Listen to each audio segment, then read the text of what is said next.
É um prazer estar aqui mais uma vez, uma honra muito grande. E vamos meditar um pouquinho na palavra de Deus nesta manhã.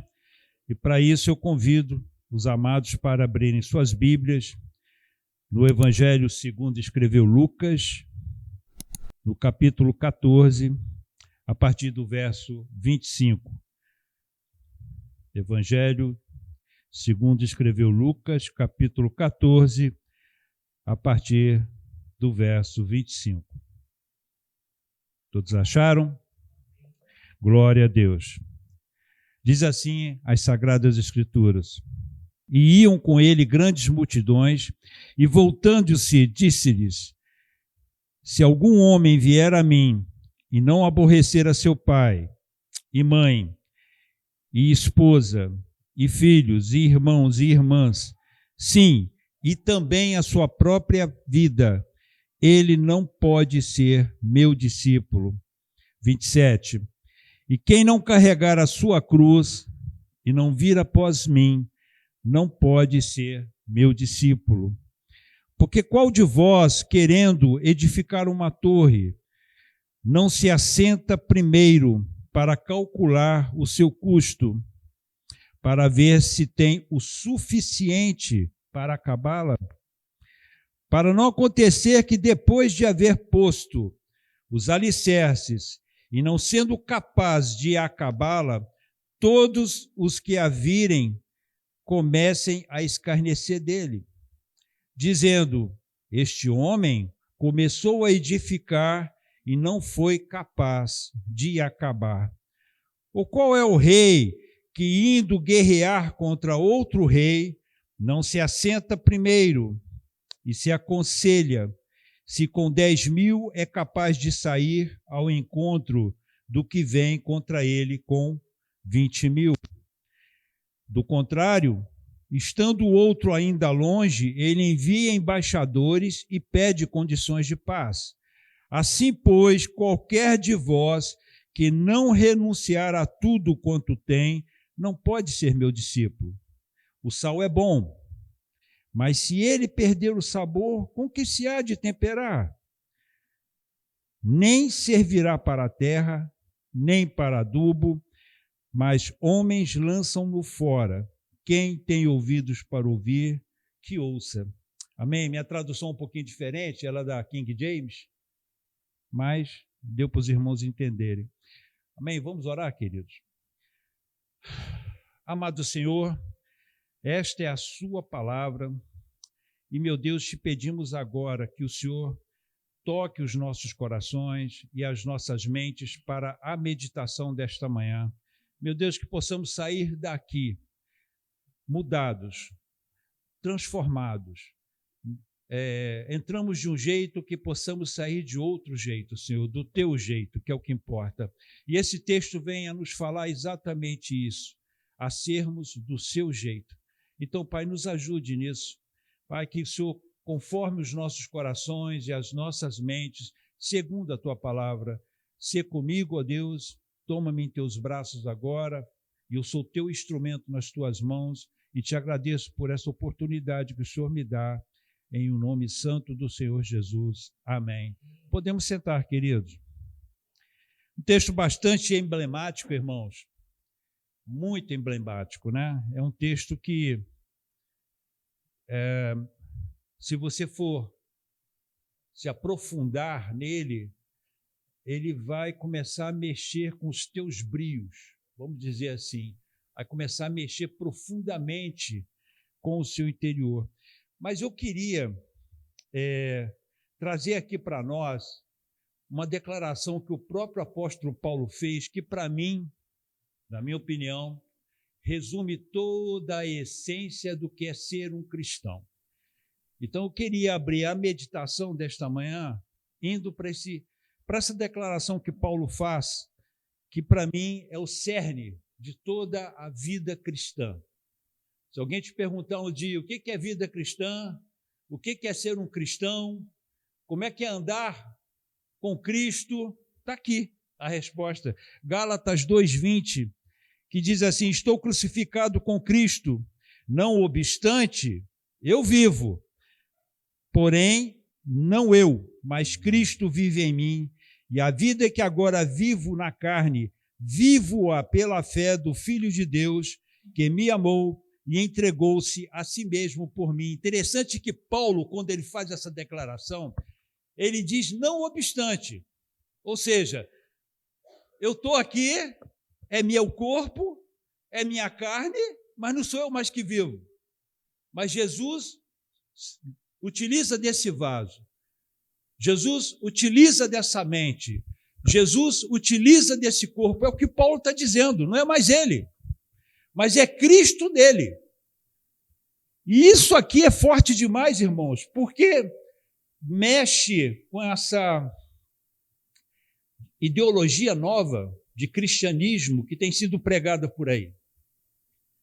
Não é o que nós queremos fazer, não é o que nós achamos certo fazer, mas é Cristo em nós, né? É Cristo agindo em nós, é Cristo falando com a nossa língua, é Cristo pensando com a nossa mente, é Cristo tomando as nossas ações, ele agindo através do nosso corpo. É o que Paulo está dizendo aqui. É como se você estivesse fora do seu corpo, aqui do lado, e a partir daquele momento Jesus estava ali habitando. Um negócio muito interessante, muito forte também, porque quando você começa a meditar nesse texto, você vai entender exatamente o que Jesus quis dizer com esse texto de Lucas. A vida cristã está toda elucidada aqui, neste texto de Gálatas, onde o apóstolo Paulo deixa bastante claro que não nos pertencemos mais. E aí está o ponto. Não nos pertencemos mais. Desde a nossa conversão, esta é a nossa realidade. Aqui o texto nos mostra que Cristo é quem vive a minha vida. Paulo está dizendo, então, que não sou eu mais dono de mim. Eu não sou mais dono de mim. Eu não sou mais dono desse corpo, eu não sou dono mais da minha mente, eu não sou mais o dono das minhas ações, mas Cristo passa a ser o Senhor absoluto de toda a minha vida. E aí alguém pode dizer assim, mas espera aí, isso é anulação, estou sendo anulado, isso é um absurdo, mas esse é um absurdo santo, meus irmãos, absurdo para nós, porque nós entendemos a vida de uma forma diferente como a Bíblia explica. A forma como a Bíblia coloca o que é vida cristã, e aí nós vamos entender esse texto de Lucas, é completamente fora dos padrões que nós cremos que são corretos, que são certos. Nós achamos justos determinados caminhos, determinadas ações, o nosso achismo, isso compõe a nossa vida, ou a nossa forma de entendimento do que é vida. Porém, a Bíblia tem um outro conceito. É esse conceito aqui. E esse conceito é o melhor. A questão toda é que nós não estamos dispostos a abrir mão dessa nossa forma conceitual de entendimento da vida. O que é bom para mim? O que é bom para mim é o que eu acho que é bom para mim. Só que a Bíblia não diz isso. Em nenhum momento a Bíblia diz que o que você acha que é bom para você é que é bom realmente para você. Aliás, a Bíblia é contra isso. E eu vou mostrar isso no texto. Então, queridos, o que Paulo está dizendo aqui é exatamente isso. Então, Paulo está dizendo, então, que eu não sou mais dono de mim. E mesmo que eu ache isso um absurdo, esse é um absurdo santo. É absurdo para nós, mas dentro da realidade de Deus, do que Ele escolhe para nós, do que Ele decide para nós, não é absurdo. Para a gente entender melhor tudo isso, não sou mais meu, é um fato, meus irmãos, é um fato. Se você é um cristão verdadeiro, você não é mais seu. Eu não sou mais meu. E Paulo está dizendo exatamente isso aqui, nesse texto de Gálatas 2:20. Não sou eu mais quem vivo. Não obstante, Cristo agora é que vive em mim. não é mais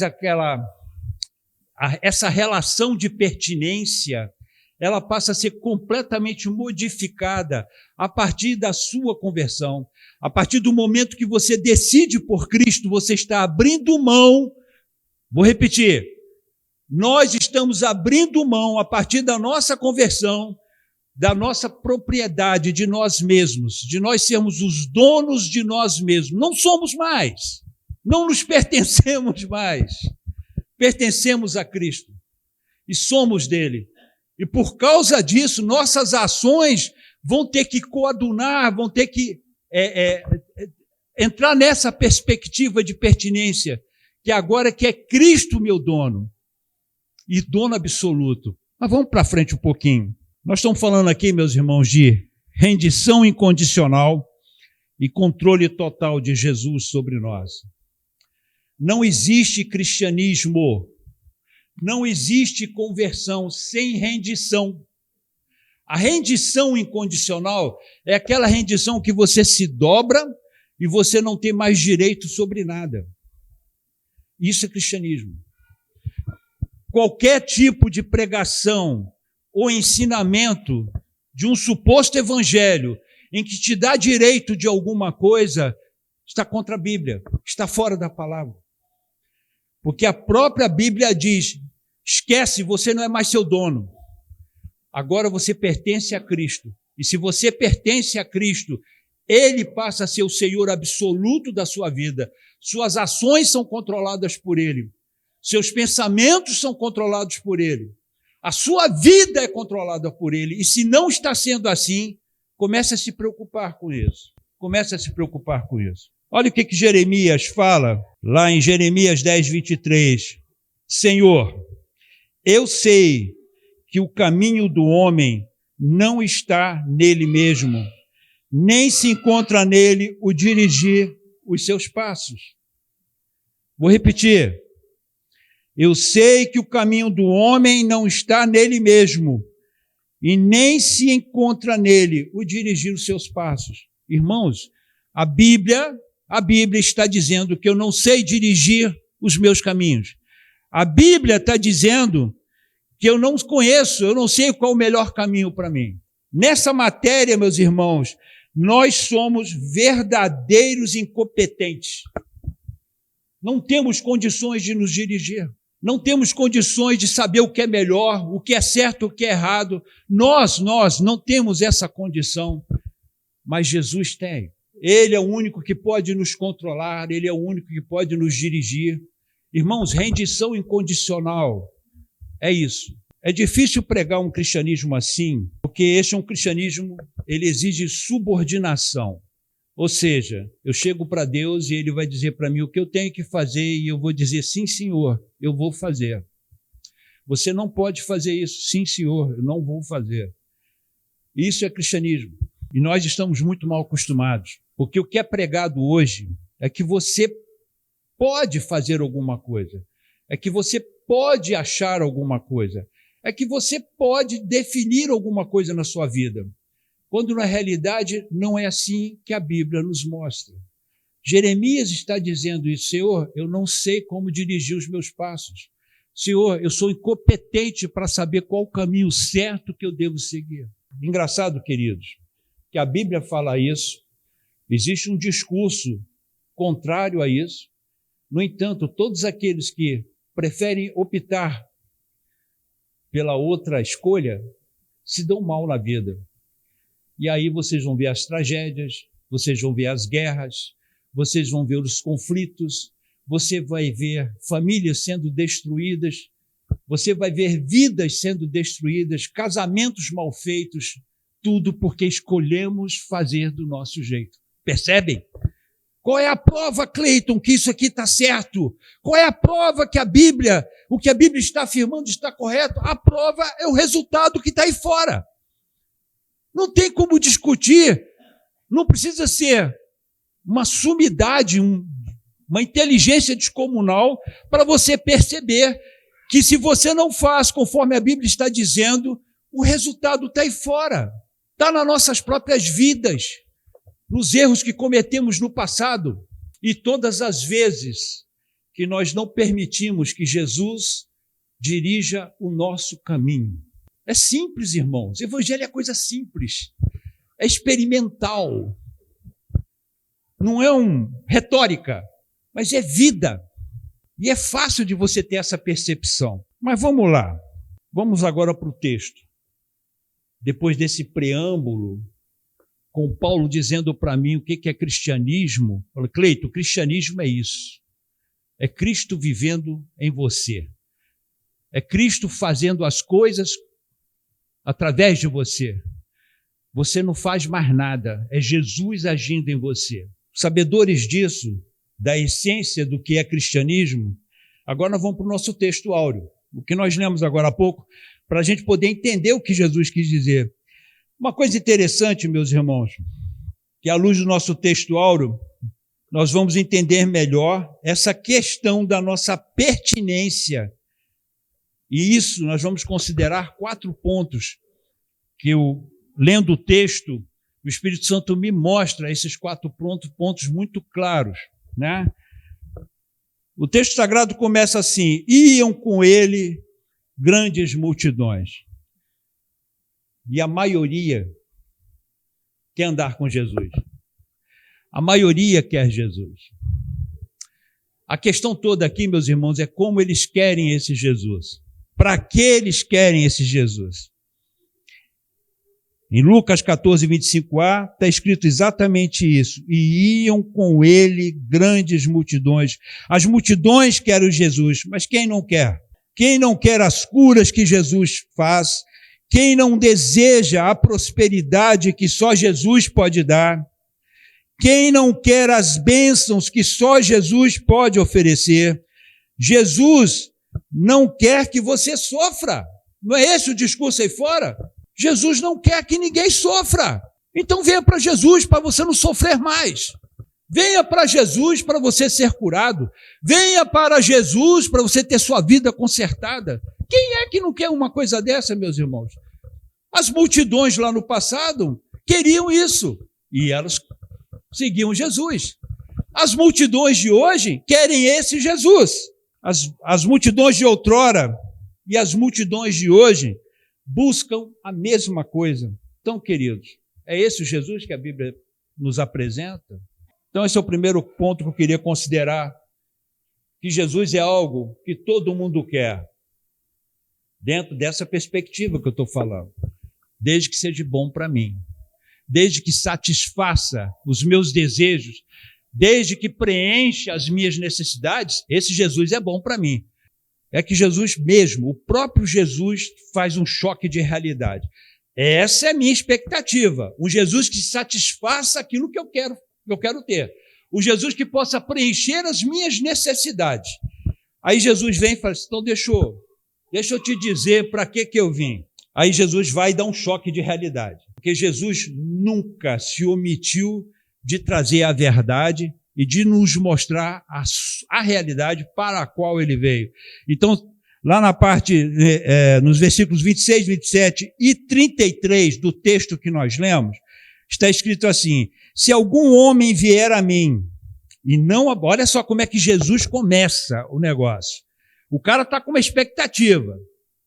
Aí Jesus fala assim, então pera lá, deixa eu te dizer qual é a realidade do negócio. Se algum homem vier a mim e não aborrecer o seu pai, e mãe, e esposa, e filhos, e irmãos, e irmãs, sim, e também a sua própria vida. Olha o que Jesus está dizendo, isso aqui saiu da boca dele. Ele não pode ser meu discípulo. E quem não carregar a sua cruz e não vir após mim, não pode ser meu discípulo. Renunciar a si mesmo e a tudo quanto tem, não pode ser meu discípulo. 3 exigências. São 3 exigências que Jesus faz. Ele já começa colocando a coisa da forma como é, com o propósito dele. Fala assim, olha só, para você pode estar na multidão, você pode estar me seguindo, mas meu discípulo, você só pode ser se você cumprir esses 3 quesitos, essas 3 exigências. Então, Jesus é muito claro na forma como ele se coloca diante de nós. Para você ser meu discípulo, você tem que fazer isso aqui. Para você seguir a multidão, você não precisa fazer nada. Você vai ser um na multidão. Meu discípulo, ele primeiro tem que aborrecer. A palavra no grego é misel, que é odiar, detestar, perseguir com ódio. Então, quais são os meus valores mais caros, irmãos? Jesus dá um exemplo aqui de valores. O meu valor mais caro, qual que é? Da maioria de nós, é a nossa própria família. A nossa família é o nosso valor mais caro. É o nosso cônjuge, nossos filhos, nossos pais, as pessoas mais chegadas. Esse valor a gente não negocia. Este valor está acima de nós mesmos. Não tem como você negociar isso. Mas tem um outro valor também que nós não negociamos, que é a nossa própria vida. Então Jesus chama esses dois valores como exemplo de vários outros que nós temos e diz os valores mais caros. E ele fala o seguinte: se você não detestar isso, aí você vai fazer, poxa, mas Jesus está me mandando detestar meu pai, Jesus está mandando eu odiar a minha mãe, odiar o meu cônjuge. Não é isso. E aqui é uma relação de prioridade, onde ele está dizendo o seguinte: se você coloca esses valores acima de mim, você não pode ser meu discípulo. Se tudo aquilo que você mais preza na sua vida, e eu volto a dizer, Jesus está levantando aqui os valores que são mais caros para nós, mas existem outros valores. Pode ser seu trabalho, pode ser qualquer outra coisa. Jesus está dizendo o seguinte: se você estabelece estas coisas acima dele, você não pode ser discípulo de Jesus. Você está no meio da multidão. Percebe? Então Jesus já deixa claro a regra. Quer ser meu discípulo? Você quer que eu viva em você? Você quer que eu, através de você, faça as coisas acontecerem? Você quer ter uma vida inundada da minha presença? A primeira exigência é essa daqui. Estabeleça como prioridade a minha pessoa. Estabeleça como prioridade o seu relacionamento comigo. Nada na sua vida, nada, absolutamente nada. E aqui ele diz, Jesus elenca. É interessantíssimo porque Jesus elenca. Nem pai, nem mãe, nem cônjuge, nem filhos. Então ele pega nem a sua própria vida. Você não pode colocar isso acima de Jesus. Irmãos, e se estamos fazendo isso, comecemos a nos preocupar, porque nós estamos no meio da multidão. Percebe? Como esse assunto é sério? E por que eu começo com o texto que Paulo diz de Gálatas 2:20, que para mim a essência do evangelho está ali? Essa é a primeira exigência que ele faz. Mas existe uma outra, que é tomar e carregar, que é bastazo em grego. Levar o que é duro de suportar. Já sabemos que a cruz é um instrumento de morte. Isso todo mundo aqui já sabe. Quando se fala de cruz, todo mundo acha bonitinho usar no peito, pendurado numa corrente. Aquilo é um símbolo de morte. Cruz sempre vai falar de morte. Ok? Então já sabemos que a cruz é um instrumento de morte e Jesus aqui afirma que este tipo de atitude é duro de suportar. Porque Jesus está falando assim, você tem que tomar a sua cruz. Ou seja, você vai pegar algo que é duro de você aguentar. Jesus está dizendo aqui, gente, não sou eu. Ele está dizendo que o negócio é difícil. Ele não está falando que é fácil. Ninguém prega isso hoje em dia. Ninguém fala para as pessoas a realidade do cristianismo. Porque quando você começa a mostrar isso, as pessoas vão fazer igual aqueles fariseus fizeram com Jesus, quando ele começa a falar sobre o casamento. E os caras falam assim, mas é lícito dar carta de divórcio para as nossas mulheres e tal, do mais. Jesus falou assim, olha só, está acontecendo desse jeito aí por causa da dureza do coração de vocês, mas lá no início não era assim. Vai acontecer como aqueles discípulos, e quando Jesus faz aquele discurso duro, mais um, eles falam assim, isso é duro de aguentar. Quando Jesus fala, se você não comer da minha carne e beber do meu sangue. Aos discípulos, não, isso é muito duro para mim. E eles deixaram Jesus. E aí o que aconteceu? Jesus se volta para os seus 12 e diz, e aí, vocês querem ir embora também? Ninguém prega um evangelho de realidade, irmãos. Evangelho é dureza. Evangelho é ralação. Não existe evangelho de oba-oba. Para você ser um cristão e para você ser um discípulo de verdade, tá? Você tem que seguir essas regras. E se essas regras não estão sendo cumpridas em algum momento da sua vida, mais uma vez eu vou te dizer, preocupe-se, porque você só está no meio da multidão. Quando a gente vai se candidatar a um cargo, a um emprego, a uma vaga, o empregador diz assim, oferecemos benefício tal, benefício tal, benefício tal, mas pedimos isso. E você fale inglês fluentemente, seja formado em determinada área. Jesus está fazendo exatamente a mesma coisa aqui. Quer ser meu discípulo? O cargo exige essa competência aqui. A primeira delas é que você aborreça a sua própria vida. A segunda, falamos sobre ela agora, você vai ter que tomar a sua cruz. E Jesus está dizendo, olha, esse negócio é duro, hein? Isso não é brincadeira, não. Levar a cruz é algo duro de suportar. É o que o texto no grego está dizendo. É duro de suportar. É o próprio Jesus que está falando isso.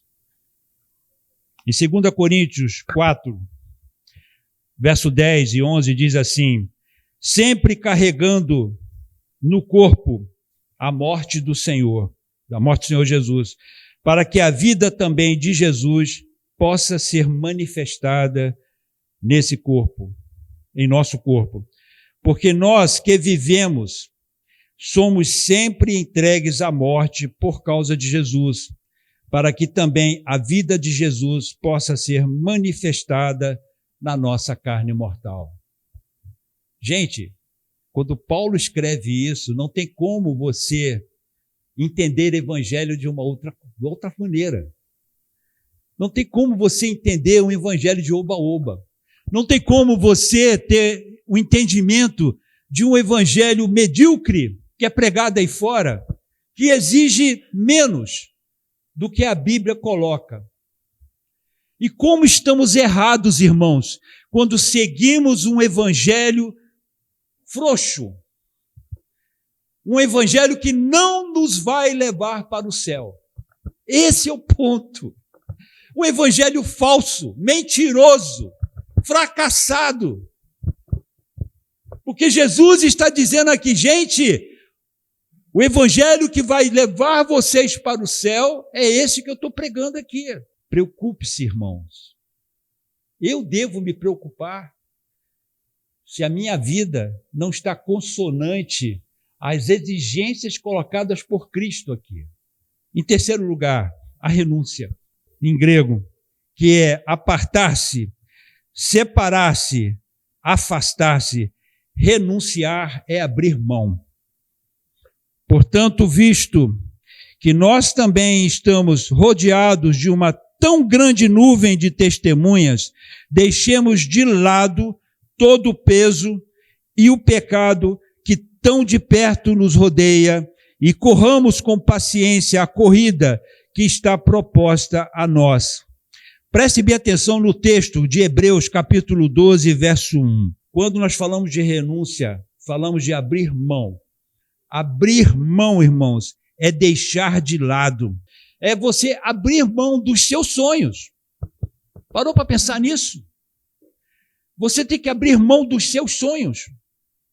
Daquilo que você sempre sonhou, mas o Senhor sabe o que vai acontecer lá na frente se este teu sonho for cumprido. E aí ele vai chegar para você, não, mas não é isso que eu quero para você. Eu já ouvi vários testemunhos assim, queridos, de pessoas que achavam que iam ter uma carreira maravilhosa e Deus não permitiu que aquilo acontecesse, porque seria o pior para elas.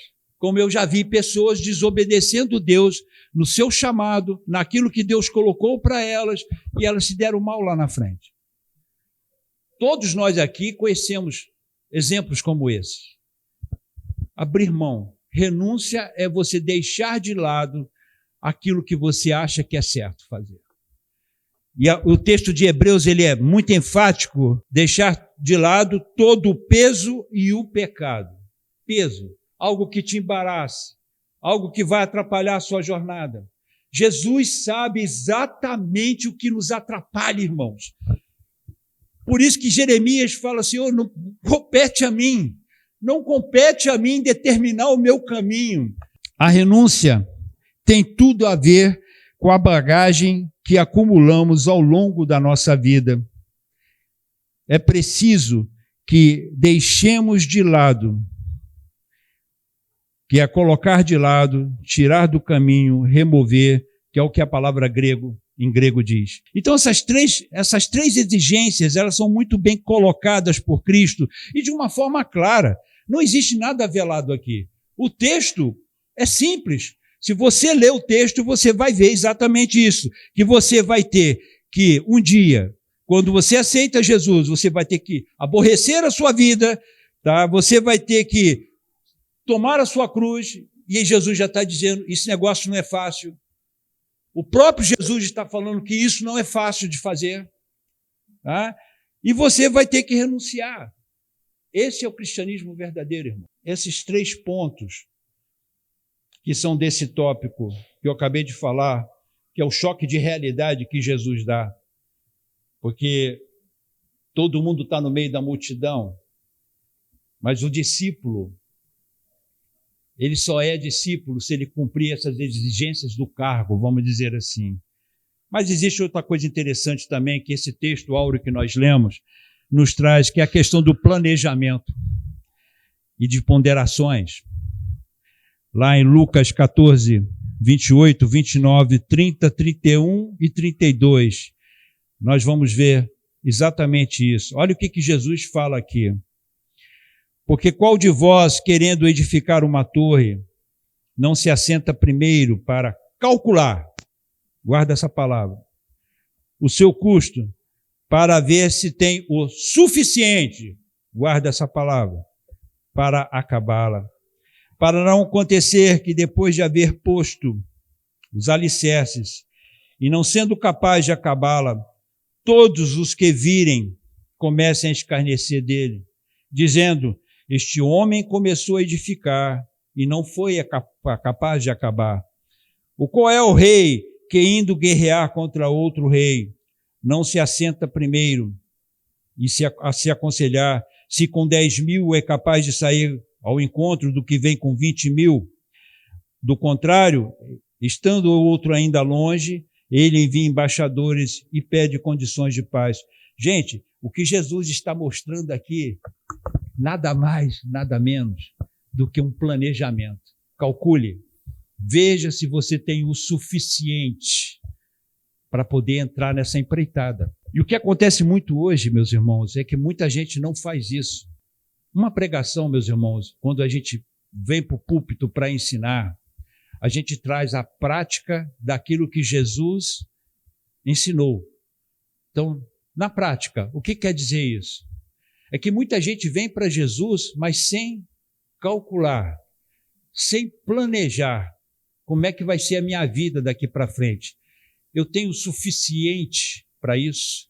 Então, vamos pensar um pouquinho nisso. O que é esse suficiente que Jesus diz? Tá? Então, nós vemos aqui, nós planejamos tudo em nossas vidas. Ou pelo menos deveria ser dessa maneira. Planejamos nossas carreiras, nosso casamento, nossos investimentos, mas somos totalmente irresponsáveis quanto ao planejamento da nossa vida espiritual e da eternidade. Quantos aqui se preocupam em planejar a sua eternidade? Pergunta interessante, porque essa deveria ser a nossa primeira preocupação.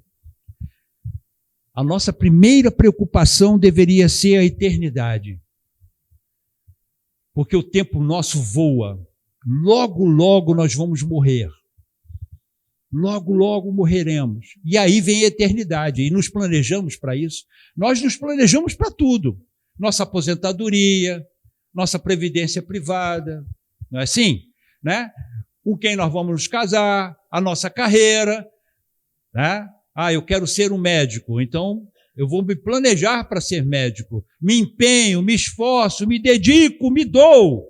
Alguma coisa ilícita nisso? Claro que não. Mas quando se trata de eternidade, não há planejamento algum. Somos irresponsáveis. Somos irresponsáveis.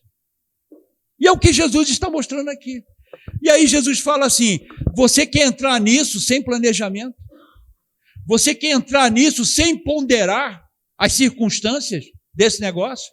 Quando o camarada chegou para Jesus e falou assim, eu te seguirei por onde quer que fores. O que foi que Jesus falou para ele? As raposas têm seus covis, as aves têm seus ninhos, mas o filho do homem não tem onde botar a cabeça dele. Jesus sempre foi prático, gente. Ele nunca iludiu ninguém. Esse cristianismo de oba-oba, ele é falso, ele não existe. Isso é criado pelos mentores dele. O cristianismo verdadeiro é aquele cristianismo que faz você raciocinar. É o famoso culto racional que o apóstolo Paulo fala. De você pensar, eu tenho o suficiente para seguir? Meus irmãos, em administração, um bom plano deve considerar 3 aspectos. O primeiro deles é análise de ambiente, que pode ser tanto ambiente interno como ambiente externo. Isso está em administração, tá? Isso aí é clássico, é escola. Definição de metas e indicadores de resultados. Desse modo, poderá ter formulado um plano com consistência. Quando você faz, primeiramente, uma análise de ambiente. Que análise de ambiente é essa? Eu vou analisar a minha vida. E eu vou analisar o mundo lá fora. E o que eu estou buscando para a minha vida? O que eu quero para a minha vida? E aí, se eu falo assim, não, esse negócio de Jesus faz sentido. Eu quero Jesus para mim. Sim, eu quero Jesus para mim. Mas eu tenho o suficiente para poder seguir isso. E essa suficiência, qual é o ativo que está sendo usado? Ativo é aquilo que lastreia uma economia. Tá? A nossa economia toda era lastreada no ouro, em ouro. Então, existem os depósitos em ouro, cada nação tem o seu, para lastrear a sua moeda. O seu ativo, tá? O seu ativo é o seu poder de decisão. É se eu realmente vou fazer isso. Por isso Jesus manda você calcular. Calcule. Porque não tem como levar cristianismo em meia sola, meia boca. Você tem o suficiente em você, você está realmente disposto a seguir e a cumprir as exigências que o cristianismo lhe impõe. Isso é imposto. Isso não é opcional. Não é você que vai escolher. Não, isso é colocado de uma forma séria, firme, para funcionar o cristianismo na nossa vida. Temos que seguir estas regras, princípios, irmãos. Jesus nos ordena primeiro a calcular, ou seja, faça uma análise da sua vida, que é o ambiente interno, e depois do mundo, ambiente externo. Depois veja se tem o suficiente. Qual é o seu ativo? O que vai lastrear a sua decisão e a sua possível mudança. O ativo considerado aqui por Jesus é a nossa disposição para a mudança, pois é isso que vai influenciar a nossa metanoia. Arrependimento, meus irmãos, o arrependimento ele é muito mais racional do que emocional. Aquela história do cara, não estou dizendo que isso não é válido, mas a história do camarada chegar chorando lá na frente, debulhando em lágrimas. Aí no dia seguinte você vai encontrar esse cara num bar da esquina bebendo. É racional, queridos. É o que Jesus está mandando fazer. O que eu estou pregando aqui está na Bíblia. Eu não estou pregando nada fora da palavra. Jesus está falando assim, pondere muito bem a sua decisão, o que você vai fazer, para que você não faça como esse cara que começou a construir a torre, mas não teve como acabá-la. E aí todo mundo ficou encarnando no cara. Romanos 12, irmãos, diz assim: rogo-vos, pois, irmãos, 12:1, rogo-vos, pois, irmãos, pelas misericórdias de Deus, de apresentardes os vossos corpos em sacrifício vivo, santo e agradável a Deus, que é o vosso culto racional. E não sede conformados com esse mundo, mas sede transformados pela renovação da vossa mente, para que experimenteis qual é a boa, agradável e perfeita vontade de Deus. Então veja bem, parte tudo da sua racionalidade, de você entender o que é cristianismo. Você ter o entendimento que a sua vida sem Jesus não vale o arroz que você come. A sua vida sem Jesus não é nada. A sua vida sem Jesus é inferno. A sua vida sem Jesus é fracasso total. E quando você tem esse entendimento na sua racionalidade, você vai perceber que o que a Bíblia diz é verdade. Então eu preciso seguir o que está escrito aqui, porque senão eu estou fadado ao fracasso e ao inferno. Mas engraçado que tem muitos cristãos, queridos, que não fazem isso. E aí eu digo, seguem apenas a multidão, mas não são discípulos. E por último, para encerrar, o cristianismo definitivamente não é uma aventura. O cristianismo nunca foi aventura. Aventura, meus irmãos, é quando você entra numa empreitada qualquer para... Sabe, é aquele negócio assim, não importa o tempo, não importa o espaço, não importa o destino, eu quero mais é festejar. Estou numa aventura. O cristianismo não é isso. Definitivamente não é isso. E aí Jesus vem com uma advertência muito séria para aqueles que entram no cristianismo para aventurar nele. E ele diz assim, lá no verso 34 do Lucas 14, o sal é bom, mas se ele perder o sabor, com que há de temperar? Nem servirá para a terra, nem para adubo, mas homens lançam-no fora. Quem tem ouvidos para ouvir, ouça. 2 versículos, e Jesus enuncia uma tragédia aqui, para aqueles que se aventuram no cristianismo. Lá em Apocalipse, Jesus fala muito claramente, porque você não é frio e nem é quente, mas você é morno. Estou a ponto de te vomitar da minha boca. Cabe exatamente no que Jesus está dizendo aqui, irmãos.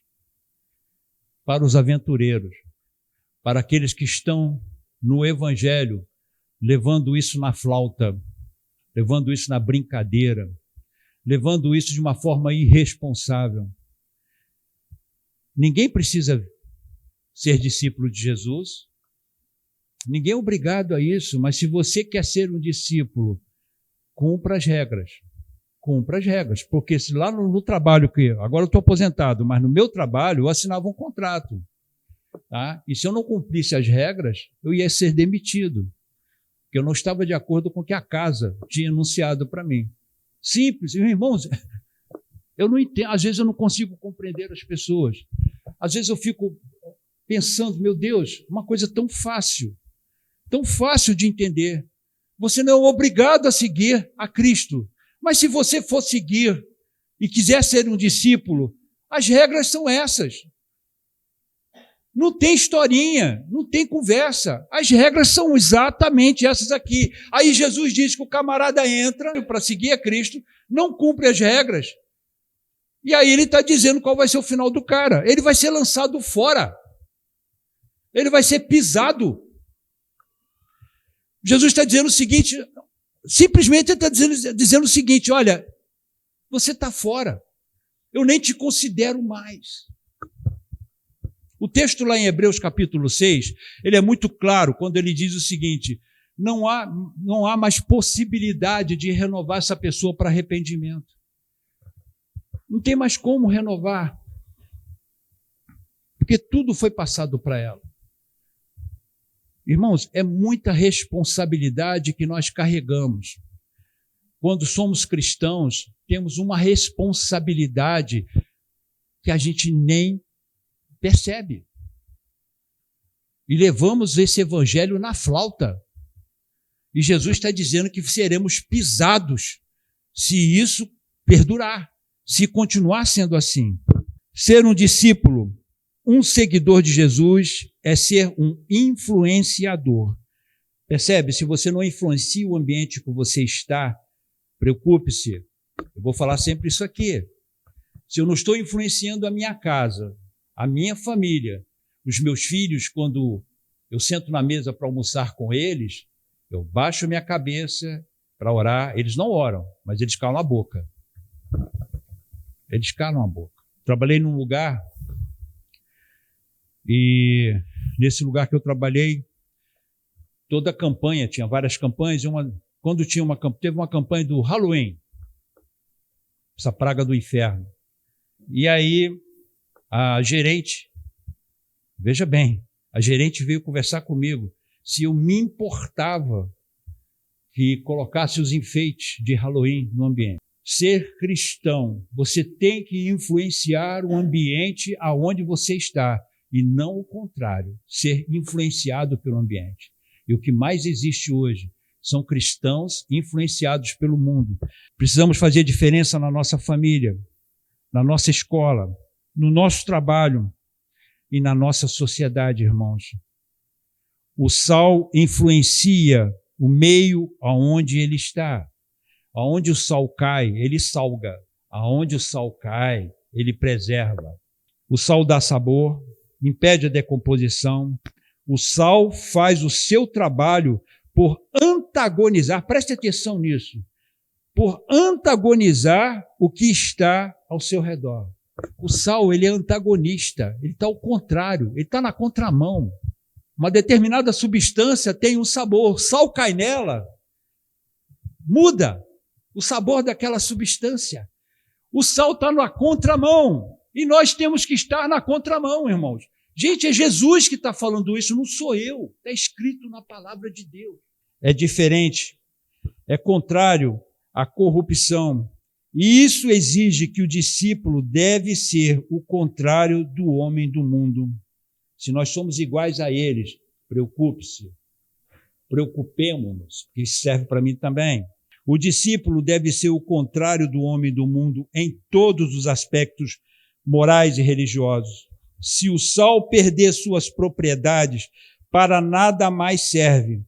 Quando um discípulo perde o seu caráter cristão, torna-se imprestável e envergonha o nome de Cristo.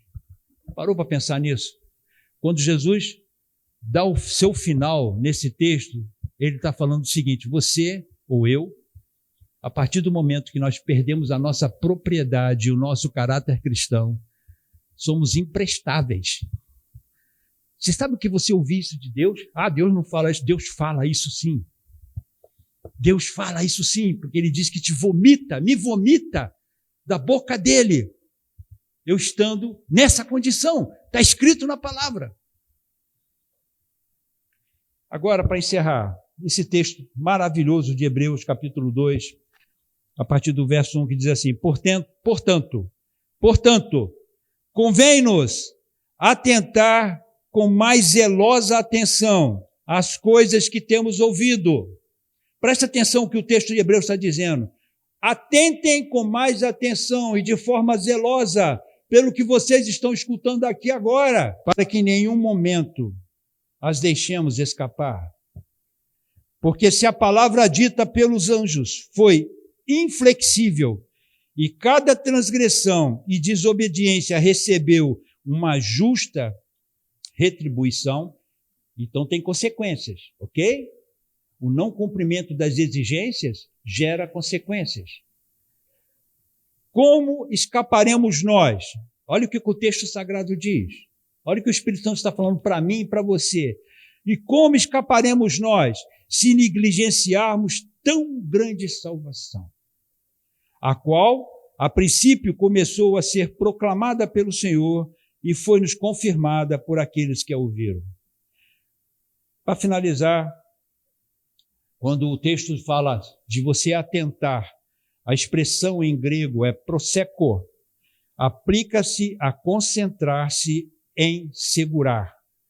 E a palavra zelosa, no grego, quer dizer perissoteros, que fala de uma forma excepcional ou acima da média. Traduzindo, segure isso de uma forma excepcional, acima da média. Em outras palavras, gente, isso é sério demais. O que está sendo pregado aqui nesta manhã, para a nossa meditação, é que o que Jesus está falando, o evangelho certo, o evangelho correto, é esse. Esqueçam, pelo amor de Deus, o evangelho do YouTube. Esqueçam, por favor, as frases de efeito. Gente, hein, bota lá a foto do Dustin Hoffman, ou bota a foto lá de um ator qualquer de Hollywood, e ele proferindo uma frase maravilhosa. Esquece isso, isso é bobrinha. O que vale é o que está escrito aqui na palavra. Isso aqui é o que vale. Se você quer ser um discípulo, 3 exigências estão lhe pedidas. Se você não as cumprir, você não é discípulo. Ponto final. Você está na multidão. Então, se eu não estou cumprindo o que está escrito na palavra de Deus, eu estou na multidão. Arco com as consequências logo a seguir. Amém, queridos? Não é uma palavra fácil? Claro que não. Porque todas as vezes que eu abro a minha Bíblia, é só paulada que vem para o meu lado. Para mim, Cleiton. Tá? Para mim. É Deus falando comigo. É Deus mostrando para mim que eu preciso corrigir áreas na minha vida. Porque um discípulo verdadeiro, ele tem que seguir esse caminho. Não tem como, irmãos. Tá? Então, eu me entristeço muito, tá? Porque existem, no meio dessa multidão, tantas pessoas sendo enganadas. Tá? Existem aquelas que estão lá por estar mesmo, mas existem aquelas que acham que estão dentro da palavra, fazendo aquilo que o Evangelho determina, seguindo os princípios bíblicos, quando na realidade não estão. Amém? Então, que nós observemos isso aqui, queridos. Guardem isso no coração de vocês. Guardem isso, é prática pura. Nada profundo demais. Tudo muito à tona, muito à margem, muito na vista. Não precisa ser um teólogo, né? um sublimado para poder entender o que está escrito aqui. Qualquer um de nós pode entender. Então, irmãos, esse é o cristianismo. Vamos ficar de pé.